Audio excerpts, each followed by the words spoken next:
Sir, walang anumang banta na namomonitor ng Quezon City Police District sa gaganaping eleksyon sa araw ng Lunes. Itong pahayag ngayon ng QCPD kasunod ng mga paglalatag ng mga contingency measures para tiyakin na magiging maayos, mapayapa at tapat na pagdaraos ng eleksyon.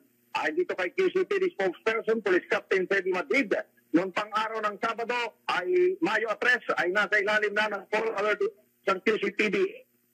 Agi ng komprehensibong paganda para sa midterm election, sabi ni Captain Madrid.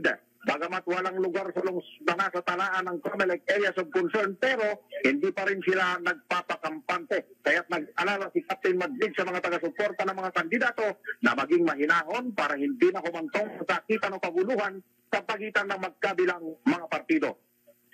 Opo, sa atin pong mga king citizens, sa atin pong mga mamamayan na at may mga partido, may mga politika, may mga supporters nitong ating mga kandidato na maging mahinahon po tayo at ang atin ay nais natin na mapayapa, malinis at ang pagdaos nitong halalan. So ang atin lang ay respetuhin po natin ang ating mga kapwa, mga supporters, atin pairali ng ating mga mainit ng ulo at ang mga pang-asar para po maiwasan na magkakagirian o magkasamaan man ng loob sa mga iba't ibang partido.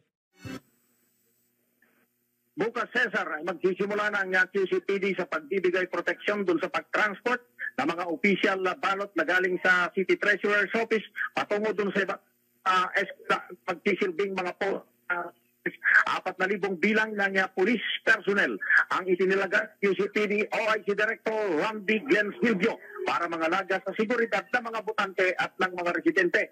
4 na araw bagong eleksyon, Cesar, isa sa mga babantayan ngayon ng QCPD ang mga meeting i-avanse ng ilang mga partido, ilang mga kandidato na gaganipin sa iba't ibang na distrito ng lungsod. Ngayong ang QCPD, ang media center o para sa 2025 elections. Ang MAC ay magsisilbing central hub ng QCPD para sa real sa pagbibigay ng mga impormasyong may kinalaman sa darating na eleksyon. Mula ito sa kampo sa Quezon City.